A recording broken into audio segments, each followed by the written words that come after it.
Hornung won this event in 2011 with Dredge.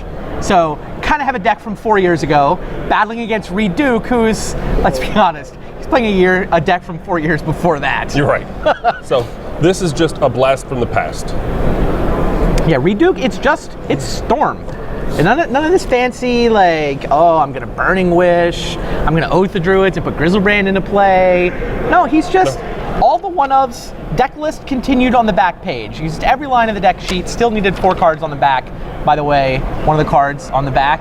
Oh, Dark Petition. He has updated the deck.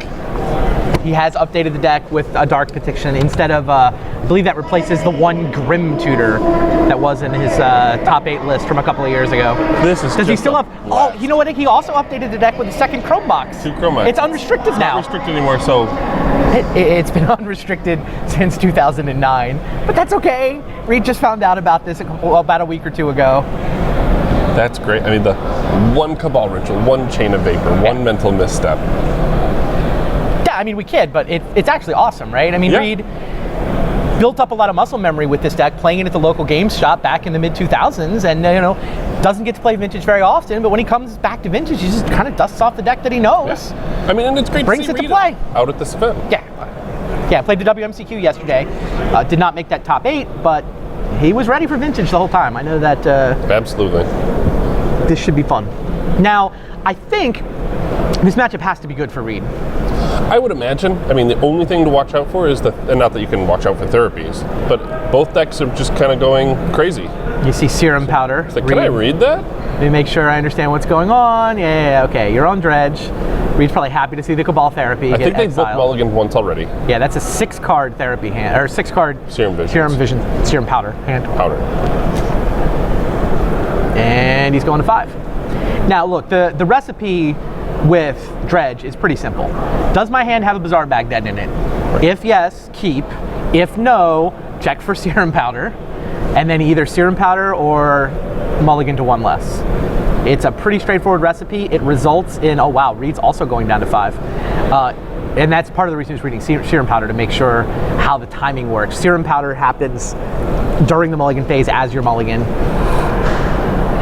So drawing a whole new hand with Serum Powder it stayed on Mark, is my point. Reid didn't have to decide to go down to 5 until Mark went down to 5. Yeah, Mark had to redecide if he wanted to mulligan 6 cards, which they both elected to do. I mean, both decks mulligan pretty well. Like, all Mark requires to operate is a Bazaar. I mean, in Bazaar, if he doesn't have a Dredger, Bazaar can find him a Dredger. Reid, with so many draw 7s in his deck, I mean, he's basically playing all the restricted cards. He's got a Windfall, he's got a Wheel, he's got a Twister, he's got a Necro. And the Twister is the real kicker. So many tutors that he can just go get a Twister. Time Twister's pretty good against Dredge. Yeah. They go to all this trouble to just dump a bunch of cards in the graveyard, and you say, about that. Let's shuffle all of those back in. Hornung going down to 4. Reid has a Black Lotus, so I don't know what else. Black Lotus I and see a Pearl and a Force of Will, and a Brainstorm. Oh, or is that Mystical? Oh, I think it's Brainstorm. I think it's Brainstorm. Mystical. There's just no land. Whatever. You have a Black Lotus and a Pearl. Who needs land? Although it is kind of scary, right? You have to crack the Lotus to Brainstorm.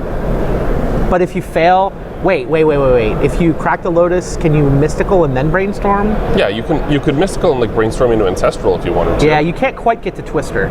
No. Off Lotus and Pearl. He's 1 short of twisting. And your opponent's mulligan down to 4. Yeah, oh, it's clearly a keep. Pardon me.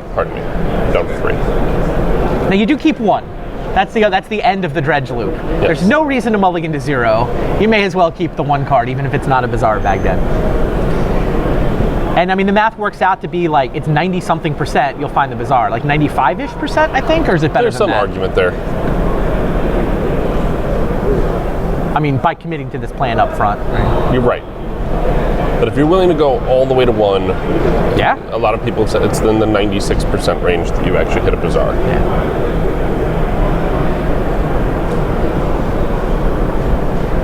Reid keeps his 5-card hand. It just keeps getting better and better. I mean, and in all honesty, when you Serum Powder a 7 or a 6-card hand, I mean, you're just looking for 4 out of 50 for him now, not 60. Yep. 1, 2, and keep. Did Did he actually? I bet I know what one of them is. Reid draws Windfall. Ha! How terrible is Windfall after your opponent mulligans to 2? Not the card he wanted to draw. Like, any mana source would have let him Twister. I don't even know if you want a Twister. I'm not sure if you want a Twister. All right, he is going to crack Lotus. He's going to Brainstorm and not Mystical. It's a little scary. He has to draw something, or that blue mana is going to go to waste. Oh, I mean, he can still Mystical for something for next turn. But then how's he casting it? He has a Pearl in his hand that we know of, plus the 3 Brainstorm cards, obviously. Fair. I wasn't thinking that one all the way through. Yeah, I think Mystical for Ancestral, then Brainstorm. Unless he's committed to just running the Windfall here if he doesn't hit. Oh, that's true. He can Windfall off his own hand. Yeah. He can play the Pearl, 2 blue floating, Windfall for like, it's not that many. And with the Brainstorm, he can put 2 cards he wants back and Windfall into them. That's a good point.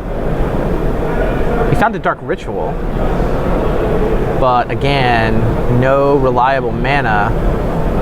He's gonna Mystical, so shuffling 2 away. I don't know where we go from here. Oh, he's got a Preordain. So he gets to spend this last blue preordaining into whatever. I guess he's gonna preordain the Ancestral into his hand. And still out of blue mana? Yeah. I mean, we haven't seen the rest of the Brainstorm. Odds are you have some time here. Your Dredge mulligan to 2. Oh, he's Gitaxian Probe. That's the answer. You Gitaxian Probe the Ancestral into your hand, and then Ancestral with the floating blue mana. Who needs Preordain? And he gets to find out whether that's a Dredge card or not. Yeah. It is. It's a Stinkweed Imp. So Dredge gets to implement his game plan starting right away. But yeah, Reid gets to draw 3. Is it Tolarian Academy? Chain of Vapor, Necro. Does he have a Necro? I see a Ritual. I think the furthest left card in his hand is Necro. Oh, if he needs 1 black mana. Yeah, Ritual Necro would let him Necro up a hand that can almost certainly win. But yeah, he's done. No lands.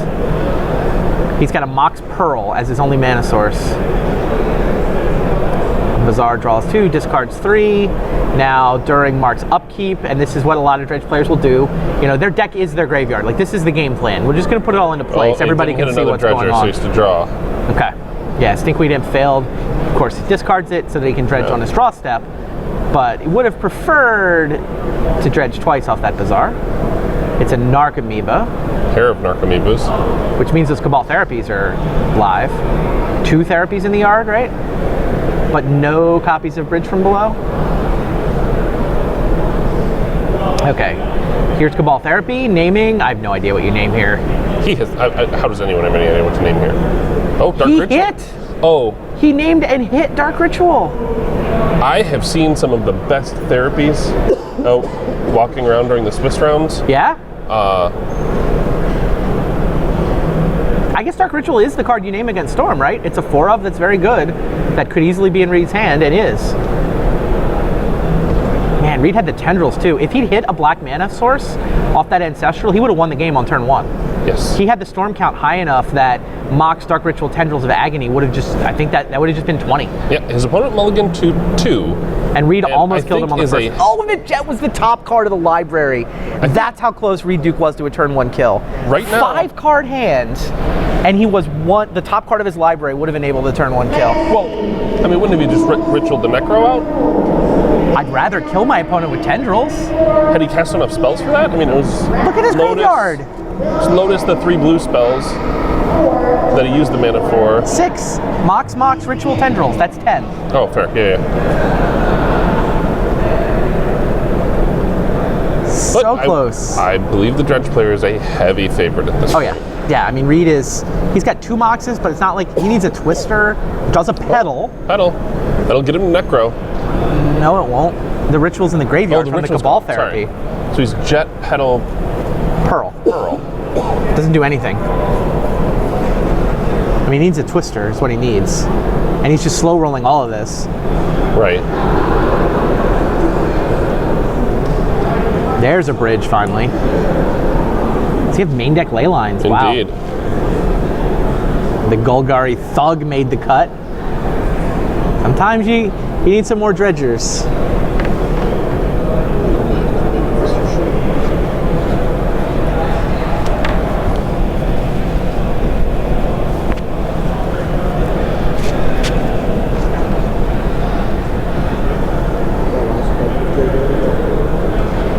Alright, dredges the Jackmore salvage.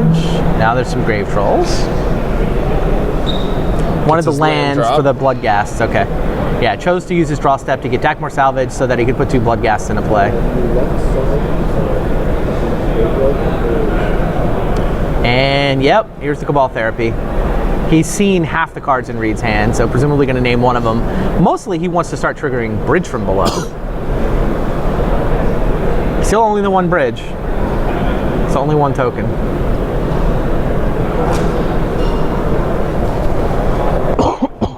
I do not know how the new coverage rules about creatures above lands, and I don't know how that works when the graveyard is actually in play. Might just start moving into Reid's side of the board if I was Mark Harding. Oh, he names the Necro. That's not that bad for Reid.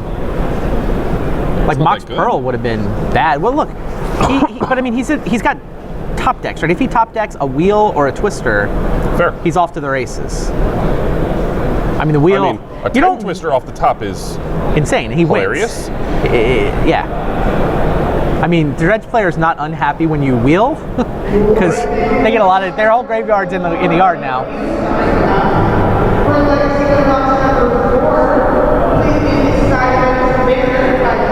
Have we seen a Dread return from Mark Hornung? I haven't seen one in the graveyard. I haven't specifically noticed one. I mean, some people with these Dredge decks will just figure, I'm going to value, I'm going to make tokens. Sometimes you see Dread return for Flamekin Zealot. Like most of the vintage Super League versions of Dredge have all had the Flamekin Zealot kill. But not everybody runs it that way. I mean, not everyone runs a salvage. Right. And there's a Petrified Field. There's the Dread, and there's a Flamekin Zealot. Oh, and Fate Stitcher. Icarid, yeah, alright. Doesn't have the blue mana to unearth the Fate Stitcher, but whatever. He's now got 3 bridges,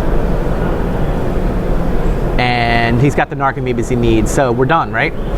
Dread return, sacking Narcomoeba, Bloodghast, gets, I think, 9 zombies. I think there's 3 copies of Bridge from Below, each of which makes a zombie when you Dread return.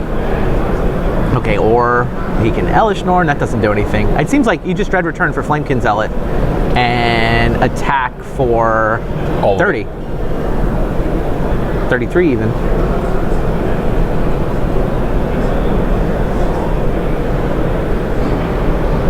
Man, Reid was so close with that turn 1.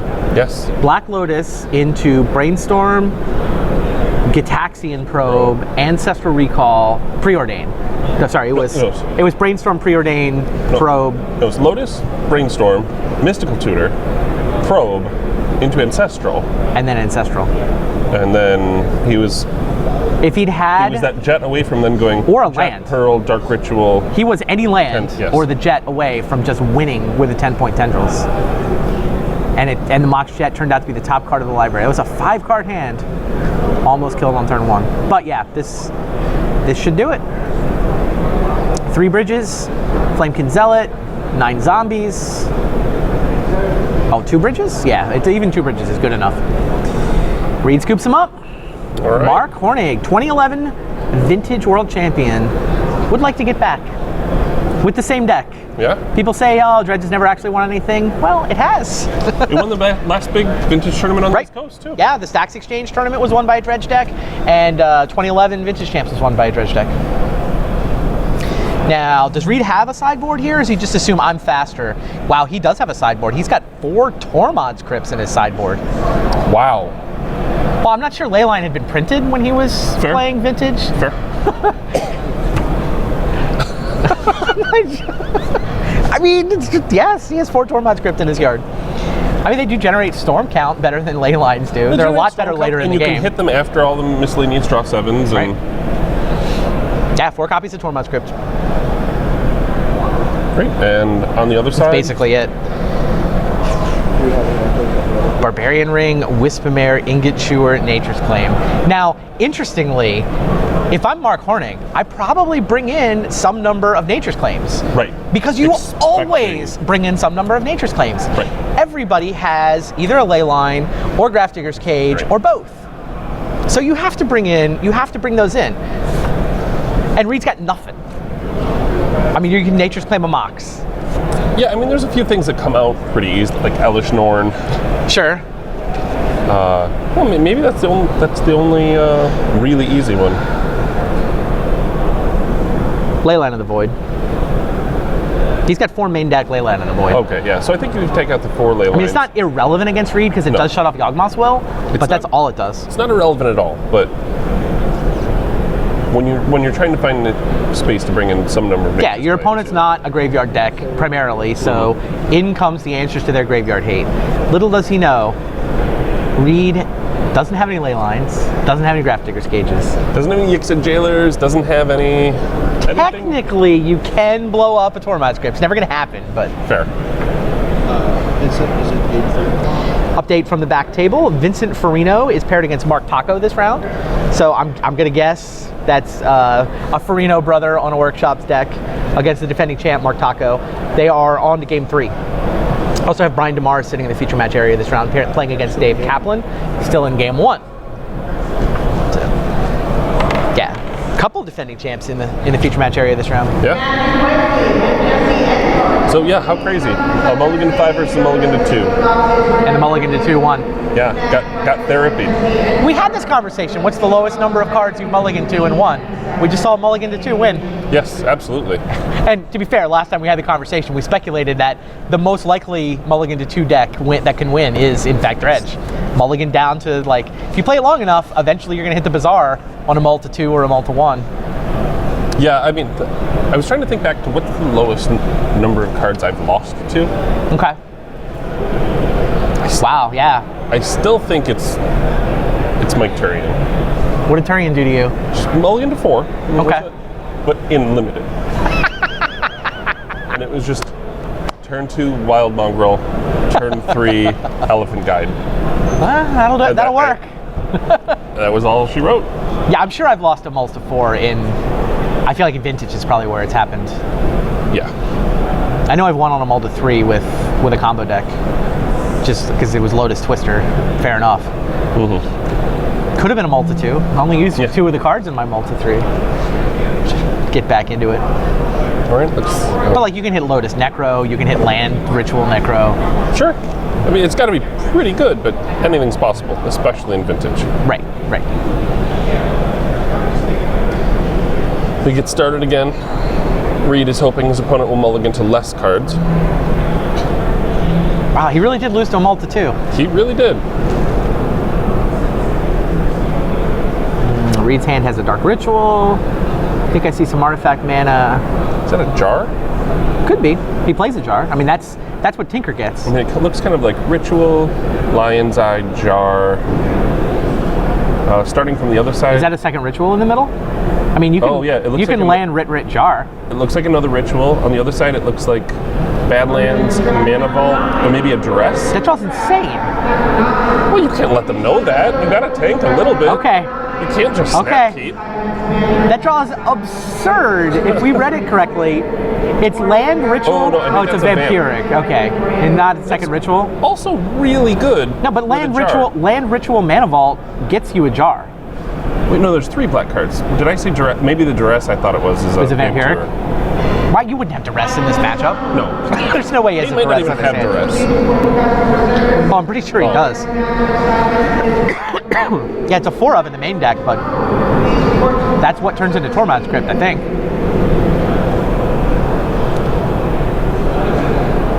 Yeah, if he's got the hand we think he does, he can go land, ritual, mana vault, jar, activate jar with BB floating. Vamp Tutor. And Vamp Tutor to just set my next card. My first jar card. And that doesn't even use all the cards. Hey, what do you Vamp Tutor for there? Just will? I hope you just get the last couple mana to just go crazy. You need 1 mana, yeah, will. Right, you win the game if you draw will. You'll have B floating in this hypothetical. Yeah. There's a Bazaar. Yeah, he's going to keep that one. Bazaar and Grave Troll. All right, off to the races. Badlands. Dark Ritual. Dark Ritual, 5 mana. Oh, the Lion's Eye! You get Will, you sack Lion's Eye's response to the Jar activation, and you win. Oh, jeez. Down to 4. Down to 3. God, he gets to sacrifice Lion's Eye Diamond as response to Jar so that he has BBB floating.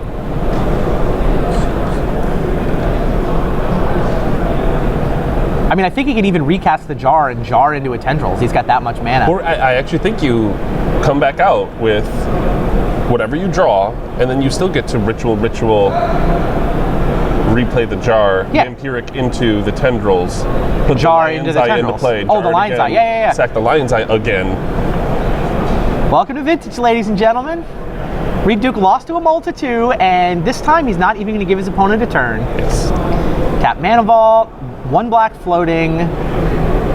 Here is Memory Jar. Oh, Lion's Eye Diamond. Up to 6 spells. Sacrifice Lion's Eye for 3 black mana. I would like to activate this Memory Jar. How about we both get a new hand? Yeah, Mark Hornung's counting spells too.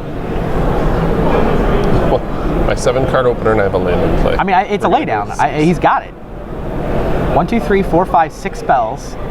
I assume Yawgmoth's Will was the Vampiric Tutor target. And we assume correctly. There's the Yawgmoth's Will. So he can Will with B floating. He can Ritual, Lion's Eye. Wait, does he still? Is he still 1 mana short? Would he still have B floating? Yeah. Let's see what's up. Can I learn anything about your sideboard plan? Oh, that's right. It was Ritual. I'm looking at this all up. Yeah, this is just to draw a card mostly, and then draw another one after the Yawgmoth's Will. I think he might need to generate 1 mana in order to Vampiric Jar again for a Vampiric Tendrils. Tendrils cost 4. Yeah, he doesn't have infinite mana. He has a Mana Crypt in his hand. He just drew a Mana Crypt, right. So with a black floating, or sorry, right now it's 4 black. Right. So it would be Will with a black, which becomes 5. Right, plus Mana Crypt goes to 7. Lion's Eye takes you to 10, which is all you need. Jar, Vamp, Tendrils.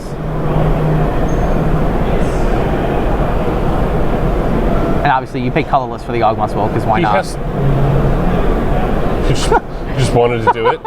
What? Cactic Crypt? You're getting it back off? Oh, he's got a Cabal Ritual too. Oh, Tormod's Crypt gets in Threshold. He gets to cast the Crypt again for another spell. Right. Yeah, he's going to send the Storm count to about 20. Yeah. And he's going to have like 5 mana left over, maybe 10 mana left over. Is there a Jet in his hand too? There's a Jet there too. This is turn 1! Turn 1 with plenty of space. Yeah, it's not even close. Go ahead and He has lost Threshold for the Cabal Ritual. Yeah, he may have details. actually sequenced that incorrectly. He's taken himself off Threshold. Doesn't need it. He's got approximately infinite mana. Here's Tendrils of Agony, and Mark Hornung scoops him up. Sees that, oh yeah, you replay the Jar, you got it. Turn 1 kill! Put that one on the scoreboard. Right. First one of the day. First one of the day. First one we've seen. Sure, it's not the actual first one of the day. I don't know, I still find turn 1 kills cool because they don't happen that often. They don't happen that often, and that was a bit of Magic the Puzzling there. Absolutely. A piece here, a piece there. It's round 6. We hadn't seen one until now. Vintage Super League, we see one about every 50 matches. I counted it up. I think we've seen 2 or 3 over the course of our it's kind run. of the boogeyman of Vintage. Yeah. It's one of those things like, oh, I don't want to get into Vintage. People just die on turn 1. Right. You don't get to play Magic. And I mean, obviously, that's not what we see. It's not what the diehard Vintage players understand. It happens a single-digit percentage of the time. Right. It happens. It definitely happens. But it happens rarely enough that I still think it's super cool when it does happen. Yes, absolutely. Wow. Yeah, Reid Duke puts one on the scoreboard.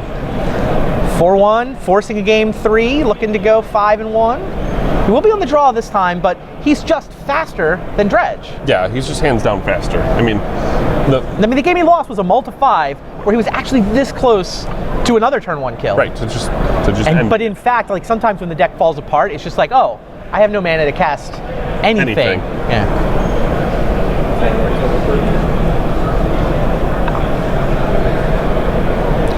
Good times. Yeah, getting shuffled up for game 3.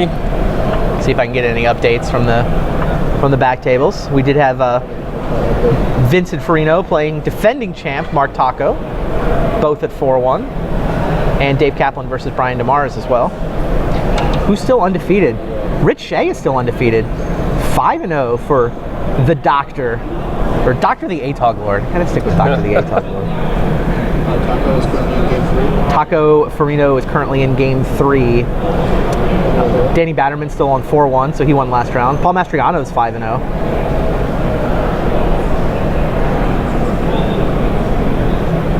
Gang's all here, that's for sure. Roland Chang is 4-1. Luis is paired against Sun Lemunion.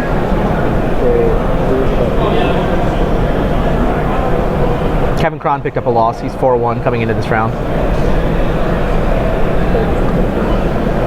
Menendian has a loss and, oh my god, no, sorry. Who? Menendian has 11 points. Oh no. He's 3-0-2. Undefeated. He is not the only one with 11 points. His opponent from last round also has 11 points. They were in the draw bracket and drew. I mean, honestly, the worst place for Menendian is in the draw bracket, getting paired against other people with draws. Yeah. He's you know who his opponent is this round though?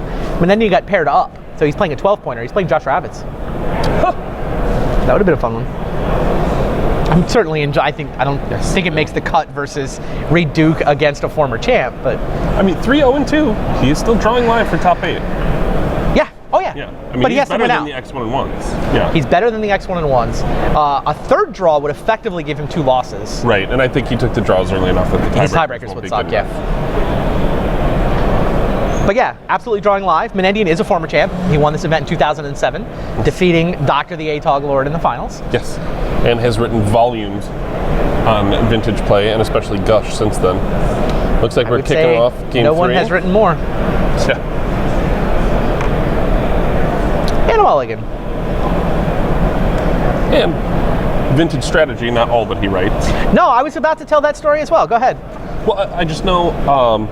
So Steve's a lawyer. His day job, he's a lawyer.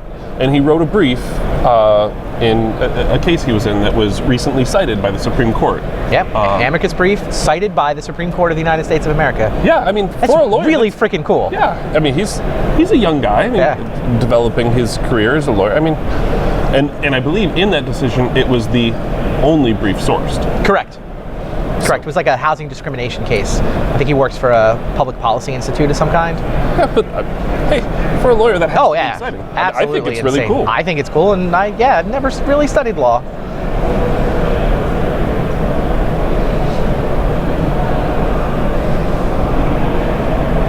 All right, you got a Bazaar in that hand? Oh, he kept the ley lines in. I actually think after he saw the Tormod's crypts, he may have taken out the anti-enchantment and just gone back to leyline. So you know what? Let's do this. Yeah, no Yawgmoth's Will for you. The one card sideboard. I have pre-countered your Yawgmoth's Will. And now Mark is just hoping, after Reid kept a 7-card hand, that he was counting on Yawgmoth's Will. Right. Yeah, I mean, the deck, Reid's Storm deck, is very capable of winning without Yawgmoth's Will, but there are certainly a lot of draws that get a lot easier if you do have access to Yawgmoth's Will. Well, there is also just 1 Tendrils. So also true. If your Tendrils is your hand, it starts to get really dicey. Like, you can't Wheel of Fortune. You can't. Right. You can't send it to the graveyard because it'll get exiled. And he doesn't have any kind of wish sideboard plan. No, that's... Yeah, he's just, I'm going to play 10 spells, I'm going to access my 1 copy of Tendrils of Agony and point it at you. I mean, even if Mark gets into a tough spot here, just therapy for Tendrils and hope it's there. And once it's removed from the game's over. Yeah, it's a great point. All right, Dark Ritual, Mox Sapphire, Lotus Petal, Chrome Mox. He's got a Twister. Yeah, Time Twister. Now the Ritual and the Twister are out of the game, exiled because of the ley line. Mark has to decide, does he want to Bazaar as a response? Why would you Bazaar as a response? I don't think you would want to. I mean, he could get some stuff exiled so he doesn't redraw it, but no, what he wants to do is... Leyline is just your opponent. Oh, I'm sorry, of course. Yeah, that's why the Dredge deck's main deck it, because it just hits their opponent. I don't know what I was thinking. But you don't want to have the Twister undo the work, is where I was going with that. Right. You want a Bazaar after they finish. Yeah, you want to get your Dredge working. Yeah. I mean, if he had played Force of Will, you could imagine trying to Bazaar into a Force of Will there, but he is not one of the Dredge decks that plays Force of Will. All right, so we're 5 spells in. Yeah. He did not imprint on the Chrome Mox, right? No, he did. There's a 3rd card exiled. Oh, okay. I think it's a... So I thought it was a sack. Oh, that's a the fetch land, fetch a dark land. My ritual. bad. He did not imprint. You're right. All right. Well, he's got a Soul Ring to keep going a little bit. That hand looks really land heavy. It does. Is that Tendrils next to the Soul Ring? Quite possibly. Is he just looking at this like, well, can he just like Tendrils putting his opponent to 4? Which is obviously not an option. No, he can't. Yawgmoth's Will He can't deal the not other an 4. option. There's literally no backup plan, right? It is exactly 1 Tendrils and that's it. I think I see a wheel in there, so hopefully that is not the actual Tendrils in his hand. Oh. The Leyline sideboard looking great for Mark Hornung. Yeah, Reid just can't wheel. I mean, you Also have to wheels. wonder if there is still a Chain of Vapor in his deck. Because he does main deck a Chain of Vapor. Sure. There's not a great reason to board it out. Yeah, having 1 get out of jail free card is a very reasonable thing to do in a deck like this, especially with so many tutors. He also saw the Leyline in game 1. Yes. But sometimes after boarding, there's just not enough space in a deck like this. Like, I wouldn't find it totally unreasonable if he had boarded it out. Unfortunate, but not unreasonable. All right, had some mana floating. Goes for the Soul Ring. I think that's 6. Mana Vault. Good lord, 7. That black card might actually be Yawgmoth's Will. And has to say go. So regenerated 7 Storm, but all he actually accomplished was to get a bunch of artifact mana in play and then say go. Which is okay. Like, It's okay. You still have time here. And running the wheel there, even if Tendrils is not in your hand, is incredibly dangerous. Wheel is not a good card against Dredge. No. They go to a lot of effort to get their cards from their hand to their graveyard. Do you just put them there for them? No, I mean, wheel, in all honesty there, it's, if you don't kill him on your turn, he's definitely killing you on his.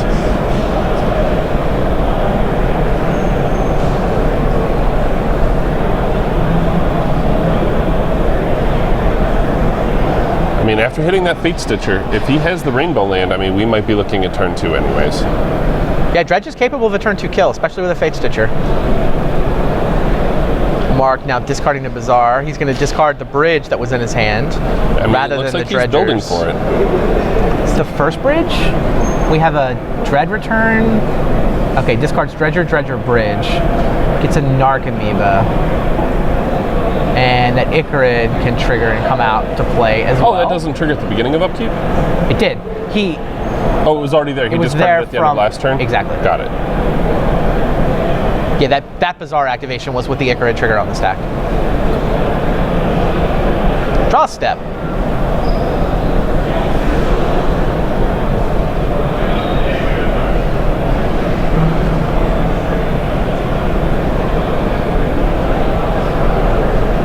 I mean, the Rainbow Land to bring out 2 Bloodghasts, to bring out Fate Stitcher, to run your Bazaar again.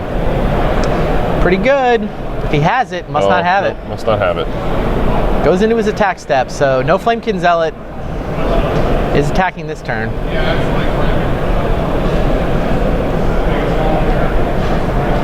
Now, I think you just run the therapy here with the Icarid either way. Do you just name Tendrils? Like, if you hit, you win the game. Well, if I want to find out what he's naming, whatever it is. If you're his opponent, do you really believe he's playing the 2007 version of this deck? Like He's with Reid no Duke. You might have heard Burning the Wish? story. Oh, he decided to start with Narcomoeba. Does he have a second therapy? It's just the one, right? I mean, obviously the first one usually sees what the really scary card is. And then the second one can go get it, but I only see the one in his yard. I mean, Definitely eager to hear what card he's going to name. he nailed the Dark Ritual in game 1. It's a true story. There is the Tendrils. He named there's Necropose. And there is Wheel.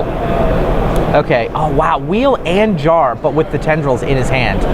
What a Damn. horrible Pyrrhic Tutor. draw for Well, Reid. so I think we're going to find out right here if that Chain of Vapor is... Got it. Vampiric for Wheel, for Chain. Bounce Well, ley I don't- line, does go that off. Really? Does it really go off? I mean, wheeling it, you still got to get Will, and at least Chain of Vaporing it means you basically never have to deal with it again out of that deck. Yes. All right. Only the one Cabal Therapy. Uh-oh. Okay, it was one zombie from the Icarid and then one zombie from the Cabal Therapy. Got it. Maybe is it? Reid did not. But Didn't want to sack his Lotus Petal. He's just gonna use There's no advantage to end of turn versus upkeep.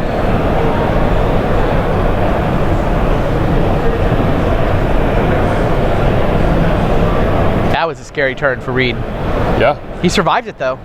Yeah, if his opponent just says, yeah, maybe you drew the Tendrils. Let's see if we can end this. Or if his opponent draws a Rainbow Land for Fate Stitcher, to unearth Fate Stitcher and Bazaar again. Well, unearth Fate Stitcher and 2 Bloodghasts.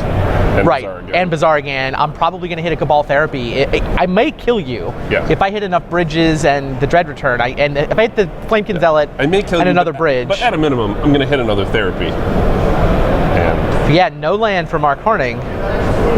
So no Bloodghasts and no Fate Stitcher. Now Reid has to just maximize his chances of winning right now. The odds of him surviving another turn are very small. he might just be getting a Crypt and using his Jar. That's interesting. I mean, you still have the option of at some point brainstorming. Is that a bargain? What if he gets bargain? It sounds incredible. It sounds exciting. Where's the second black He mana? can't cast it. All he needs is one black mana away. Okay. I mean, he's very close. If he has a land in his hand, he can cast bargain. I mean, I still think there's, a lot to be said for brainstorming, or even right here. If you have a black man in your hand, just get Yawgmoth's Bargain. You don't think you can win with Yawgmoth's Bargain? He got bargain. Love it. Badlands, Lotus Petal, colorless floating. I would like to draw 13 cards.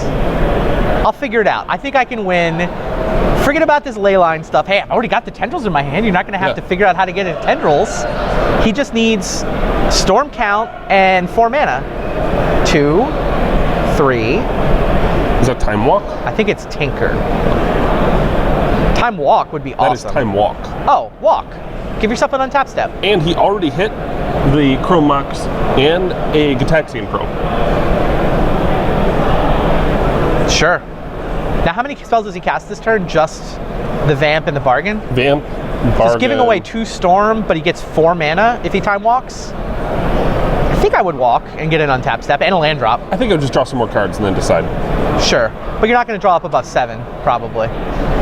Crypt. Well, I mean, you're going to drop 3 Wow, or 4 mana of them crypts. just to walk. Interesting, with the Jar in his hand, a Tinker wouldn't actually do much. Ritual. He's very close. Just now, it's just a question of getting to 10 Storm Count. Necropotence does very little with Bargain in play. Bargain is just the better version of that effect. It exiles. I mean, he's at 7. The Gitaxian Probe is another spell. So he's Chrome Mox, Gitaxian Probe on top of the Vamp and Bargain that have already gone. He has a Ritual. He has Mana Crypt. The Tendrils itself is 7. I still think you walk. I feel like you're a little pinched on mana. Yeah. Well, and certainly by walking, it gives you the option. He just gets to hold on to some things. Yeah, the trick is make this decision before you have to discard anything you care about to hand size. Right. And Wheel is probably not one of the things you care about. I mean, Wheel and Jar both seem pretty not great. You mean because they exile your victory condition and make the game impossible No, to Jar win? doesn't, but it's still until you hit the Brainstorm, you can't win the turn you've jarred because it's hiding your Tendrils. Yeah, there go Wheel and Jar. Yeah. He does take 1 from Mana Vault this way, so this Sure. it does cost him a card, but he gets 4 mana. And a land drop, so basically two gets 5 storm mana. and a card. Ancestral Recall. Well, that's not terrible. Yeah. Another Dark Ritual. I think He should have this game. I mean, sword count's currently 0. It's just a question of playing 9 spells and a Tendrils.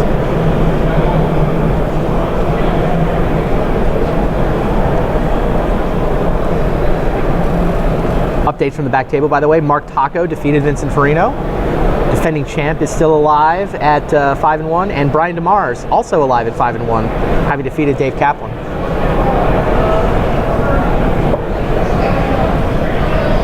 I'd like to draw 3 without paying life. So we're now 1 spell. 1, yes. You draw the I feel like Imperial the count. Seal? 1. There's a Lion's Eye in his hand too. Not going to be able to get any mana out of that, but it is a 0 mana spell. It's down to 3. So Imperial Seal doesn't do anything if he's at 3. No, he can pay a blue to cast Gitaxian. Okay, oh, you're right. Okay.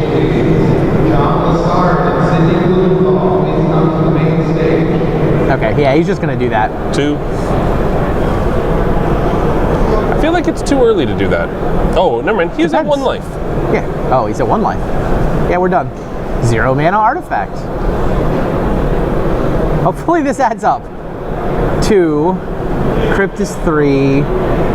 Lion's Eye is 4. I think he's going to end up casting Necro just because it's a spell. Ritual, it gets him to 6.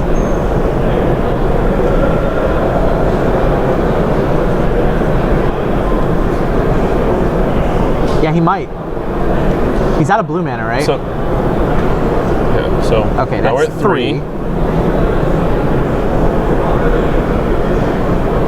Another Ritual is 4. Tormod's Lion's Eye, 5, 6. I don't think he gets there. Are you kidding? Still has a land drop. Oh, Mana Crypt. Does he? 7. The Tendrils itself, 8. He needs 2 more. The Necro, 9. Oh, is he 1 short? That would be insane. Chrome Mox. He has a Chrome Mox. 10. Xaxes, no problem. Never a doubt. Also, by the way, he exiled a blue card to the Chrome Mox, so he has a blue mana. He could potentially probe. But that was the card he exiled. He just cast Imperial Seal. I hope he's not really at 1. Must have been at 3. Yeah, okay. There it is. 10 spells. Could have cast the Necro even if he had been at 1, so Reid Duke, ladies and gentlemen. Well then, what a bargain.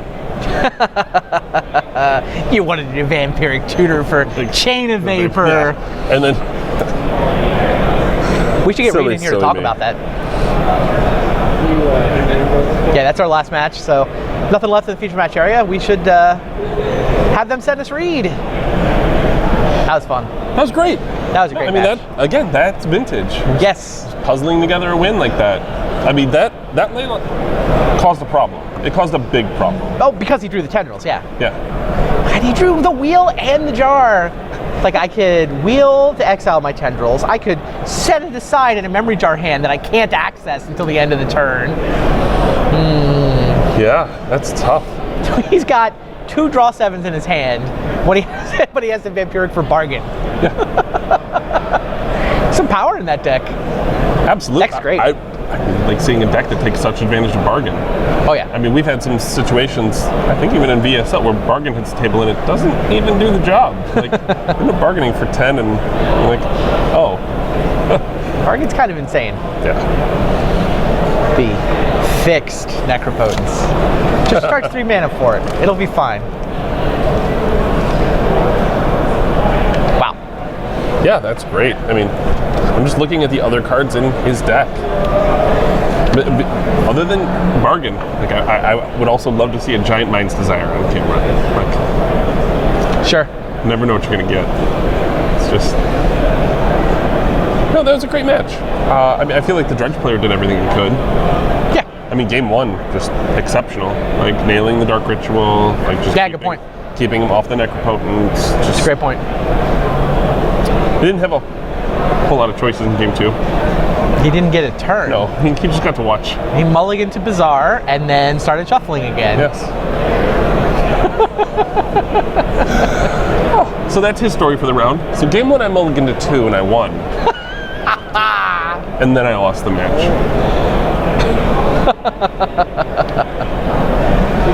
Hey Reid, come on in. What a crazy match! Hi, fellas. Yeah, that was a crazy match. Scoot on. Is that the lowest number of cards you've ever lost to?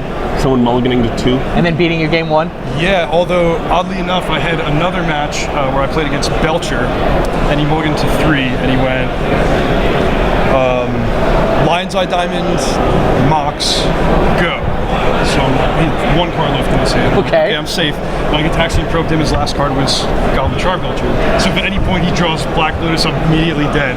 But thankfully he did not draw Black Lotus. I won that game. Crazy. But yeah, losing the 2 cards definitely didn't feel that great. I thought I was going to win for some points in that game, but well, I don't know. Game 1 the is jet on top of your deck, if it's just 1 card higher, it's just over. Yeah, you were on a 5-card hand. And then, I mean, you have to keep Lotus, Mystical. We were wondering if you wanted the Mystical before the Brainstorm, but I mean... Not necessarily. But I mean, you wind up, like, your hand was Lotus, Brainstorm, Mystical. I don't think you had the Probe yet. Or I didn't have the Probe yet. Yeah, my plan was to go Brainstorm, and then if I didn't hit a Mana Source, shuffle it away with the Mystical Tutor. Okay. Just to like see more cards, try to hit a land or... Oh, Mystical and fail to find? Ooh, that was an interesting play that I hadn't considered. I mean, you could also Windfall off your own hand. If I didn't search for the Ancestral Recall, I could have seen 1 card deeper with Preordain, but I mean, I also had 5 cards to work with, so I wanted just a little bit more gas in the tank, so to speak. Yeah, obviously, once you hit the ability to draw the Ancestral, your line seemed correct. Like, yeah, it totally, great. It all worked out, except for the part where you couldn't cast the Dark Ritual or the Tendrils. Yeah. I mean, like you guys said, in Crazy Match, a lot of the matches with this deck, it's like you make, 10,000 decisions, and I'm happy if I just get like a pretty good portion of them correct. Yeah. Like, it's hard to get every single one. Game 2 seemed pretty straightforward. I was just like, oh, I just win. Like, the most interesting play you made in Game 2, I thought, was tanking over whether or not to mulligan. Yeah. You're just like planning your whole turn 1 before you've said keep? Is that what's going on there? That's what it was. It wasn't so much like showmanship, like, make him think I have a bad hand. It's more just like, what am I going to do with this type of thing. A little magic to puzzling. Yeah, exactly. It's kind of what the deck is. Yeah, the line looked, again, great, right? The Ritual Mana Vault, and then Tutor, put the Gogmoth's Well on top, had the mana to cast it, and then the Jar hand just gave you way more than you needed to get to lethal. In game 3, how much of a problem was that Layla? Did you still have Chain of Vapor in your deck? A huge problem that came up was after I cast Time Twister, I had a Memory Jar and a Wheel of Fortune as my business spells, but I had my 1 copy of Tendrils. Right. So if I used either of those cards, then you can't win that storm off any. Well, I can't. Well, with the Wheel, you can't win. Period. With the Jar, you can't win. You can get it back at the end of the turn. I thought of doing it anyway because I had sideboarded in Blightsteel Colossus, so I could try to dig through so much of my deck that I put Blightsteel Colossus into play in Time Walk, but that's just a lot harder to do than to. Did you still have a Chain of Vapor? I did, yeah. Okay. Yeah, that's when you went for the Vampiric Tutor. We were wondering if it was Vampiric for Chain of Vapor. And then I was like, oh no, he's looking at Bargain. Bargain seems amazing here. And it was. Mm-hmm. You're just like, who needs the Jar, don't need the Wheel. I'll just get a Bargain instead. It seems like the better card draw spell. I drew the Time Walk as sort of like a super Dark Ritual. Right, made 4 mana. Or 5 mana with the land drop. That was a fun match to watch. Yeah, it was a great match to watch. What did you think your odds are when you say go with Wheel, Jar, Tendrils, Vampiric Tutor, and the Dredge guy starts doing his thing? What did you think your odds were of getting another turn at that point? I thought I was an underdog to win the game because even if he doesn't kill me, he can probably Cabal Therapy a couple Therapy times. Tendrils. I was trying to think of like, all right, I'm going to let the first therapy resolve, and then I'm going to have to Vampiric Tutor in response to the second one, and then puzzle through all the different ways the game can play out based on what cards he takes and what I can hide on top of my library. But it was really fortunate that he He only had the didn't one hit another therapy. and he didn't have a land to play from his hand, so Right, because if he Fate Stitchers to Bazaar again, he may just kill you with Dread Return, or at least find another Cabal Therapy. But yeah, it's kind of fun No when land. you get turn one Time Twister against Dredge because they work so hard mulliganing to their Right. Bazaar, and sometimes you can just stick them with a hand that doesn't have it. So pretty awesome. Oh, I thought it was great. I thought it was well played, and but we were kind of right in the same space you were. Kind of that turn when you had to say go, and he turned over the Fate Stitcher. It's like, wow, if he has that Rainbow land, it could get really messy. But How many turn one kills on the day? We saw one. It's the first one we've seen. the first game of the tournament, I won turn one Nice. on the play, so that was good. I mean, in your deck, it's more turn one kills than anything else in the format, I would think. I mean, maybe the Belcher deck can go Belcher deck, close, but I think you might. From my experience, my deck kills turn one like maybe just shy of 20% of the time. 20%? A little bit more. If you know you have to mulligan to it, like you're in a combo Okay. mirror, you can get a little higher than that. But I've had at least 3 turn one wins. Wow. It's got to be fun. Yeah, it's a blast. I figure I only get to play Vintage once in a while. Might as well just play the most broken deck. Oh yeah, it's just all the most broken cards in the format. I love it. Yep. How was yesterday? WMCQ for you, right? Failed to make the top 8. What was? Didn't really hear what your story was. It was fine. I started with 2 buys and then went 4 and 2, so definitely can't complain about that. I felt really confident in my deck as a blue-black control deck. Brian Gottlieb made the top 4 with a similar deck. But Okay. I thought it was a great deck. I was really excited to play, but I kind of just didn't prepare enough for mono red and ended up losing to mono red twice. So if I could go back in time, just a couple extra Radiant Fountains, a couple extra Freakus Cures. Fair enough. But today's all about Vintage. Yeah, it's all about Vintage. That's right. So you're what? At 5-1, it's win 3 and then hope to shake hands. Hopefully, yeah. It's a long day, and then 3 more. yeah, we're closing in on it. I mean, 6 out of 10 rounds, not too bad. How many times have you played this tournament? This is only my second Time? Well, you top 8 the last one. Yeah, the last one I played. Yeah. Any new tweaks to the deck since then? I mean, it seems like you did shake up a couple of numbers here and there. I saw second Chromox, saw Dark Petition. Yeah, in general, the last time I played, my list was a little bit shaky. Like I just had the wrong number of lands, and one too few like card drawing spells. Just some miscellaneous tweaks like that. And then I switched my 1-of Grim Tutor to a 1-of Dark Petition, which is not a big deal, but I think it's a minor upgrade. Have you had the chance to cast it yet? Oh yeah. Is it as good as it looks? What'd you get with It's it? very good. I mean, it's most often you get Yawgmoth's Will. I was gonna say, I assume you had Spell Mastery. It's a really nice card to hit off Mind's Desire. Wow. Demonic Tutor plus Dark Ritual stapled together. You can get anything though. Sometimes you get Tolarian Academy or a card drawing spell, anything like that. Nice. Necropotence. Fine card. I'm a fan. Yeah, I have my Randy Bueller signed Necropotence. Saw that. That was nice to see, actually. Forgot I signed that years ago. Great. Well, congratulations on 5-1 so far. Best of luck moving forward. Yeah, thanks. Yeah, for thanks for having chatting me. with us. Hopefully I'll you see you can again. rack up some more turn 1 kills. Yeah, there's still a seat here. You can come back later. Okay. Just keep winning. All right. Good luck. Talk to you later. Thank you. I think that's going to wrap things up for round 6 here at Vintage Champs. Stay tuned. 3 more rounds of Swiss. 3 rounds of the top 8. Going to be a fun rest of the day. See you guys shortly.